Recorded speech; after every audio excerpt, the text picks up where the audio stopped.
CM Yogi Adityanath Varanasi पहुंचे हुए हैं। सीधे चलते हैं और आइए देखते हैं क्या कुछ हो रहा है। उन सरकारों में मुझे लगता है काशी बाबा विश्वनाथ मंदिर में जाने के लिए लोग कोई देश का राष्ट्राध्यक्ष आ रहा हो और एक विशेष आयोजन उस देश से वहां पर कर रहा हो, आते नहीं थे। दर्शन करने भी आते, चोरी छुपे आकर के भले ही निकल गए, लेकिन एक विशिष्ट आयोजन के साथ वहां पर आए नहीं जाते थे। अयोध्या तो खैर उनके देश से बहुत दूर था, मथुरा नहीं आते थे। यानी ये सभी जो हमारे मान बिंदु हैं, हमारी आस्था के केंद्र बिंदु हैं, भारतीय आस्था और भारतीय संस्कृति की आत्मा के रूप में जिनकी पहचान है, वहां पर आने में लोग संकोच महसूस करते थे। उनको लगता था ये इनकी पहचान के मामले में आड़े आ रहे हैं, नहीं जाते थे। लेकिन आपने देखा होगा अब एक होड़ लगी है। प्रधानमंत्री मोदी जी ने देश और दुनिया के सामने एक एजेंडा इस रूप में प्रस्तुत किया, दुनिया के अंदर अपनी सनातन धर्म से जुड़ी हुई उन पहचान को एक नए वैश्विक मंच पर प्रस्तुत करने का जो तरीका है, चाहे वह योग को वैश्विक मंच पर उपलब्ध करा करके योग को विश्व योग दिवस के रूप में 21 जून की तिथि हो, या फिर कुंभ को दुनिया की एक अद्भुत सांस्कृतिक आध्यात्मिक घटना के रूप में प्रस्तुत करने का हो। ये सभी आयोजन अपने आप में अद्भुत हैं, लेकिन साथ साथ तो 5 सदी से जिस कार्य के लिए हिंदू समाज जूझता रहा, अयोध्या में श्री राम जन्मभूमि पर भगवान राम के भव्य मंदिर के निर्माण का कार्य प्रारंभ हो। याद करिए, एक नेतृत्व वह था आजादी के तत्काल बाद जिसने सोमनाथ मंदिर के कार्य के शुभारंभ का विरोध किया था, और एक नेतृत्व आज है अयोध्या में राम मंदिर के निर्माण कार्य के लिए प्रत्यक्ष रूप से उपस्थित होकर के 5 सदी के इस इंतजार को दूर करके सनातन आस्था के साथ अपने आप को जोड़ करके गौरव की अनुभूति कर रहा हो। और यही पहचान होती है कि संकट के समय कौन आपके साथ खड़ा है, कौन आपकी आस्था के साथ खड़ा है, कौन इन्हें सम्मान दे रहा है। सर्वसम्मति से समस्या का समाधान होने के बाद इस कार्य का शुभारंभ हो, यह एक प्रश्न बना हुआ था। और प्रधानमंत्री मोदी जी ने अयोध्या में आकर के भगवान राम के भव्य मंदिर के निर्माण कार्य का शुभारंभ करके देश और दुनिया के सामने इस बात को बताया कि हमारी आस्था के प्रतीक सदैव हमारे लिए इसी आस्था के और नमन के केंद्र बिंदु होंगे जो हर भारतीय के लिए होने चाहिए। और अयोध्या में आकर के उन्होंने उस कार्यक्रम को उसी भव्यता के साथ आगे बढ़ाने का कार्य भी किया। आज काशी में काशी विश्वनाथ धाम आज अपने जिस एक नए कलेवर के रूप में अपनी पुरातन आत्मा को बनाए रखते हुए आगे बढ़ रहा है। आप देखना, इस पूरे प्रोजेक्ट के पूरे होने पर, प्रधानमंत्री मोदी जी के विजन के अनुरूप इस पूरी परियोजना के पूर्ण होने पर काशी एक नए रूप में दुनिया के सामने वैश्विक मंच पर देखने को मिलेगा। काशी वर्षों से जिस बात के लिए एक तड़प थी, तड़पन थी, मुझे याद है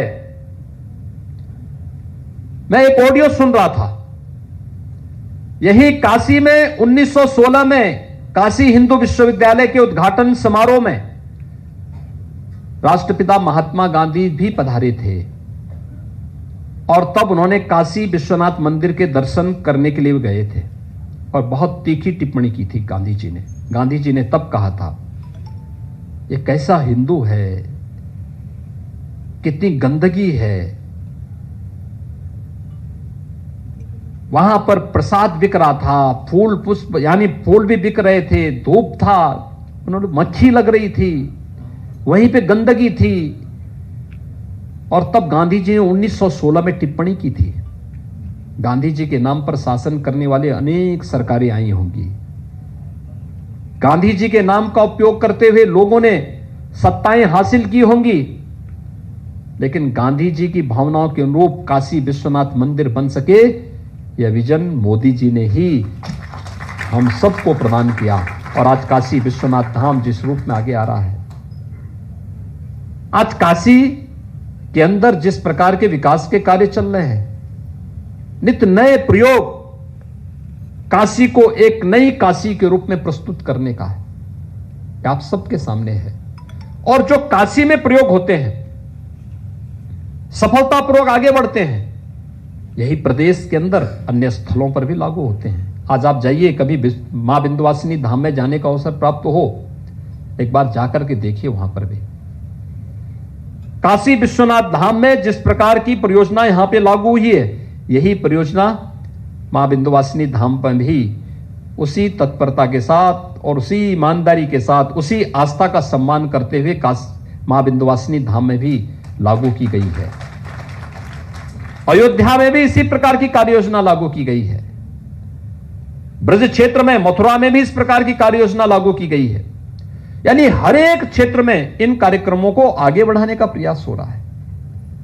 तो कहीं ना कहीं उस विजन के पीछे काशी है, उस विजन के पीछे प्रधानमंत्री मोदी जी हैं, और उसी को हम लागू करके काशी के माध्यम से आज जो चीजें प्रदेश के अंदर लागू हो रही हैं, देश भी और दुनिया भी उसको हाथों हाथ लेती है। पहले तो अयोध्या जाने में लोग घबराते थे। मुझे याद है जब दीपावली के पहले मुझे हमारे अधिकारियों ने कहा कि दीपावली के दिन आप कहां रहेंगे। मैंने कहा मतलब? उन्होंने कहा नहीं, हम सभी प्रशासनिक अधिकारी आपको विश करने के लिए आना चाहते हैं। मैंने कहा भी दीपावली के दिन तो मेरा कुछ जनजातीय छात्रों के बीच में और उन समाज के बीच में कार्यक्रम होता है, मैं पिछले 15 वर्षों से उनके बीच में जाता हूं। तो उन्होंने कहा हम लोग आना चाहेंगे। फिर मेरे दिमाग में आया, मैंने कहा दीपावली के दिन मैं उनके बीच में रहूंगा, एक दिन पहले मैं मालूम करूं कि अयोध्या में क्या होता है। तो मैंने एक टीम अयोध्या भेजी। मैंने कहा अयोध्या में कोई विशिष्ट आयोजन दीपावली के अवसर पर? लोगों ने कहा नहीं। मैंने कहा वहां कैसे कार्यक्रम हो सकता है, इसकी कोई कार्य योजना बनाई गई? लोगों ने कहा नहीं। मैंने कहा क्या बन सकती है? कहा अरे साहब बहुत बवाल हो जाएगा। मैंने कहा ये बवाल केवल अयोध्या और मथुरा काशी के लिए क्यों होता है? अरे बवाल क्यों वो बोल रहे हैं आप? क्या अपना पर्व और त्योहार मनाना बवाल का कारण बनता है क्या? तो मैंने एक टीम भेजी। मैंने कहा आप जाइए, वहां के पूज्य संतों से बातचीत करिए और बोलिए क्या दीपावली का आप कार्यक्रम भव्यता के साथ अयोध्या में हो सकता है। वो टीम आई, उन्होंने कहा संत तो तैयार हैं लेकिन मीडिया इसको बहुत नेगेटिव लेगी।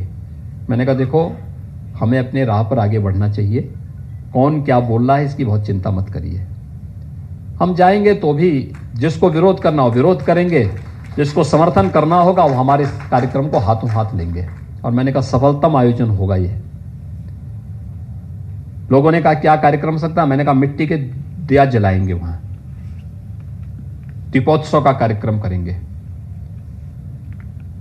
कहा कितना? मैंने कहा कितने दीपक वहां मिल सकते हैं? लोगों का 2000-4000। अरे इनका नहीं, कम से कम 51,000 से शुरू करिए।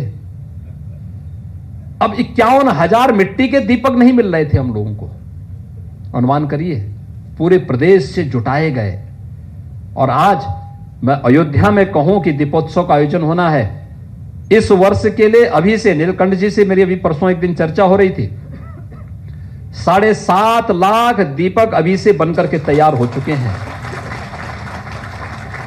आप सोचिए ये केवल दिया नहीं है, ये रोजगार भी है। आप सोचिए प्रजापति समुदाय के कितने लोगों को इसके माध्यम से रोजगार मिलता है। हमारे प्रदेश अध्यक्ष एक दिन मुझे बताने लग गए कि हमारा एक बूथ अध्यक्ष लखनऊ में, मैं 2 वर्ष पहले उसके घर में गया था, 2018 के पहले, तो उसकी परिवार की स्थिति बहुत, माली हालत बहुत खराब थी। वो लगभग 200 परिवार एक ही खानदान से निकले हैं। और कहा कि इस बार में गया, वहां खुशहाली थी। मैंने उनसे पूछा भाई क्या मामला है? उसने कहा साहब देखिए सरकार की योजनाओं का लाभ कैसे हमें मिलता है। मैंने कहा कैसे?